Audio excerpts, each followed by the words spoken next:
Hello दोस्तों।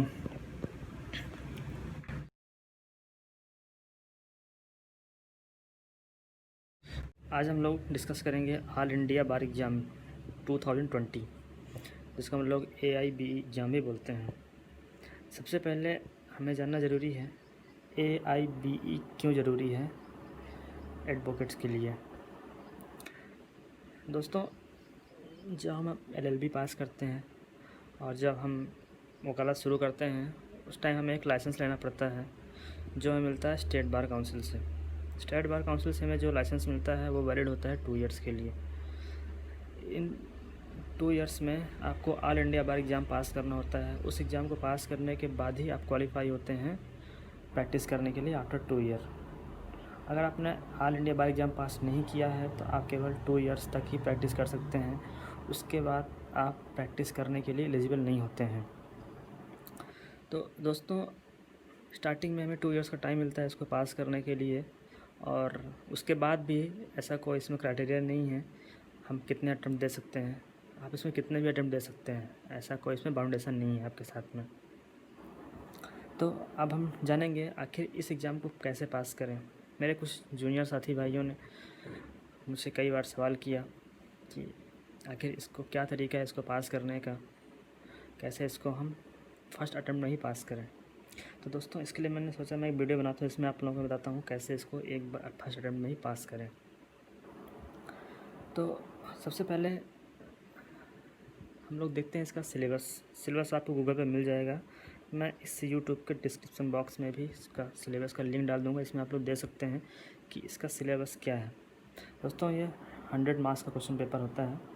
इसमें different subject होते हैं और हर सब्जेक्ट का डिफरेंट वेटेज होता है। जैसे CPC, constitution, CRPC, evidence act, family law, advocate act, Hindu marriage act, Muslim law. So ये अलग अलग सब्जेक्ट रहेंगे जो कि आपको इस एग्ज़ाम में आएंगे। इनके क्वेश्चन रहेंगे जिनका आपको आंसर देना होगा। दोस्तों, ये ऑब्जेक्टिव टाइप का MCQ होता है जिसमें कि नेगेटिव मार्किंग नहीं होता है। तो दोस्तों, सबसे पहले हम देखेंगे इसका सिलेबस हमने देखा इसमें कौन कौन से सब्जेक्ट हैं। सिलेबस आपको स्क्रीन पे दिख भी रहा होगा। देन इसके बाद हम देखते हैं जितने भी सब्जेक्ट हैं सभी सब्जेक्ट का हम वेयर एक्ट लेते हैं। CPC, constitution, CRPC, evidence act, family law, NI act. दोस्तों, अगर हमारे पास वेयर एक्ट नहीं भी है तो उसका भी सॉल्यूशन आपको बताऊंगा कि किन किन सब्जेक्ट्स का वेयर एक्ट कंपलसरी है आपको फर्स्ट अटेम्प्ट में ही पास करने के लिए, और किन किन का अगर वेयर एक्ट आपके पास नहीं है तो भी आप गूगल से उसका इंडेक्स डाउनलोड कर सकते हैं और उसके थ्रू भी आप पास कर सकते हैं। अब जैसा कि आप स्क्रीन पे देख रहे होंगे, CPC 10 मार्क्स का है, कॉन्स्टिट्यूशन 10 मार्क्स का है, CRPC 10 मार्क्स का है, एविडेंस एक्ट 8 मार्क्स का है, फैमिली लॉ 8 मार्क्स का है, एडवोकेट एक्ट 4 मार्क्स का है। दोस्तों, अगर हम ऑलमोस्ट इसको इंक्लूड करें तो अराउंड ये होता है 60 मार्क्स का। हमें पास करने के लिए चाहिए 40 मार्क्स। तो हमने जो सब्जेक्ट है जिनका वेटेज ज़्यादा है उनका वेयर एक्ट हमें कलेक्ट करना है। आप इस मटेरियल उनका मैंडेटरी है, आपको कैरी करना है एग्ज़ाम सेंटर में। एग्ज़ाम सेंटर में ऐसा कोई बाउंडेशन नहीं होता है कि आप कितनी बुक कैरी कर सकते हैं या फिर कोई पर्टिकुलर बुक ही ले जा सकते हैं, ऐसा कुछ भी बाउंडेशन नहीं है। दोस्तों, इलेक्ट्रॉनिक डिवाइस को छोड़कर आप सभी बुक्स हैं आपको सभी ला सकते हैं। ऐसा कोई बाउंडेशन नहीं है कि आप 3, 5, 10, 20 जितना आपको लगता है कि ये बुक हो सकता है यूज में है, आप उसको कैरी करना चाहिए आपको।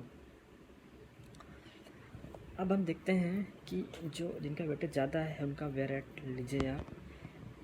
इसके बाद जो सेकंड प्रिपरेशन करना है आपको, जिनका वेयर एक्ट आपके पास नहीं है उनका आप इंडेक्स डाउनलोड करिएगा। दोस्तों, जब मैंने एग्ज़ाम दिया था ये, तो उस दौरान मैंने ये ट्रिक जो मैं आपको बता रहा हूँ मैंने आजमाया था और फर्स्ट अटेम्प्ट में ही मैंने पास किया था।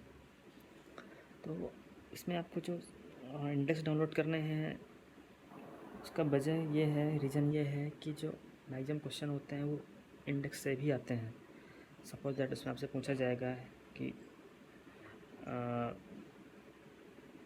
हिंदू मैरिज एक्ट का सेक्शन 12 क्या कहता है, आप इंडेक्स पे देख सकते हैं उसमें क्या कहता है सेक्शन 12। एडवोकेट एक्ट 1961 का सेक्शन सेक्शन 13 किस बारे में है आपको दे सकते हैं इस पर, तो उसमें क्या डिस्क्राइब किया गया है, और आप उसमें टिक लगा सकते हैं। तो हमने 2 पॉइंट देखा, पहला तो हमें वेयर राइट कट कैरी करना है, दूसरा हमें इंडेक्स कैरी करना है। इंडेक्स आपको दोस्तों गूगल पे आपको मैं डिस्क्रिप्शन बॉक्स में लिंक दे दूँगा, इंडियन कानून साइट है, उससे आप डाउनलोड कर सकते हैं, फिर कोई दूसरी और भी साइट है आप वहाँ से भी डाउनलोड कर सकते हैं। देन इसके बाद आता है लेटेस्ट जजमेंट। लेटेस्ट जजमेंट जो कि रिसेंटली 2020 में डिसाइड हुए हैं ऑनरेबल सुप्रीम कोर्ट के द्वारा, आप उनको ज़रूर पढ़िए और उनको कैरी भी करिए। इसके अलावा टॉप 50 जजमेंट है जो अब तक के हुए हैं, जो जिसको ऑनरेबल सुप्रीम कोर्ट ने डिसाइड किया है, उसको ज़रूर रखिए आप, क्योंकि उन जजमेंट से कुछ ना कुछ क्वेश्चन पूछता ही है। Suppose that Keshavananda Bharati case हुआ, मेनका गांधी केस हुआ, MC मेहता केस हुआ, या फिर आपका ट्रिपल तलाक का केस हुआ, या फिर आपका सेक्सुअल हरासमेंट से रिलेटेड केस है, ये आपको कैरी करना है। जजमेंट का जो प्रिंट आउट आपको कैरी करना है। देन इसके बाद हमें जो करना है वो है ओल्ड क्वेश्चन पेपर देखना है। दोस्तों हमने अभी तक जो प्रिपरेशन किया है, इसके बाद हम किस लेवल तक अभी हमने प्रिपरेशन किया है वो आप वेरीफाई कर सकते हैं ओल्ड क्वेश्चन पेपर से। आप ओल्ड क्वेश्चन पेपर लीजिए, आपको गूगल पे मिल जाएगा, आप उसमें 5 ईयर का लास्ट 5 ईयर का क्वेश्चन पेपर सॉल्व करिएगा, उसमें आपको पता चलेगा किस किस टाइप के क्वेश्चन होते हैं और उसमें क्या क्या ग्राउंड रहते हैं, किन किन बेस पे वो क्वेश्चन पूछे जाते हैं आपसे। तो दोस्तों इसके बाद आपको इसमें जो पास करने के लिए चाहिए 40 मार्क्स चाहिए होता है। इसमें बुक का कोई बाउंडेशन नहीं है, लेकिन आप इसमें आल्दो ये एक ओपन बुक एग्ज़ाम होता है, लेकिन इसके बावजूद भी आपको प्रिपरेशन करना ज़रूरी होता है, क्योंकि विदाउट प्रिपरेशन अगर आप ब्लैंक जाते हैं, आपको लगता नहीं हम मुझसे सर्च कर लेंगे, तो उतना ईजी नहीं होता, क्योंकि आपके पास टाइम होता है, लिमिटेड टाइम होता है। और दोस्तों ये प्रिपरेशन आपको जो करना है वो आपने किया बिफोर एग्ज़ाम। जब आप एग्ज़ाम सेंटर पे पहुंचते हैं उसके बाद आपको जो करना है, सबसे पहले तो आपको उन क्वेश्चन पेपर को सॉल्व करना है, उन क्वेश्चन को सॉल्व करना है जो आपको ईजिली आपको फर्स्ट अटेम्प्ट में आपको लग रहा है ये करेक्ट होगा, ये होगा, ये इनकरेक्ट होगा, आपको उसको टिक करना है। और जो OMR सेट होता है उसमें आपको साइमल्टेनियस फिल भी करना है, क्योंकि काफ़ी सारे स्टूडेंट क्या करते हैं क्वेश्चन पेपर के टिक करते हैं, लास्ट में सोचते हैं उसको हम OMR सेट पे फिल कर लेंगे, लेकिन लास्ट में टाइम कंप्लीट होते होते कुछ ना कुछ उनसे छूट जाते हैं। तो साइमल्टेनियसली आप जैसे ही क्लिक कर उसमें जो क्वेश्चन आप देखते हैं जो करेक्ट है उसको आप साइमल्टेनियस आपको OMR सीट पे भी उसको फिल करना है। देन उसके बाद जो टफ़ क्वेश्चन जो आपको लग रहा है कि जो जिसमें आपको सर्च करना है, जिसमें आपको टाइम लगेगा, देन उसको सॉल्व करना है। और दोस्तों इसके बाद आपको 3 आवर्स का टाइम मिलता है। इसके बाद अगर आप एग्ज़ाम पास करते हैं तो आपको एक ऑल इंडिया बार एग्ज़ाम का सर्टिफिकेट मिलता है, जो कि आप स्क्रीन पर देख रहे होंगे। और इसके बाद आपको एक परमानेंट लाइसेंस मिलता है, जिसके बाद आप एलिजिबल हो जाते हैं लाइफ टाइम प्रैक्टिस के लिए।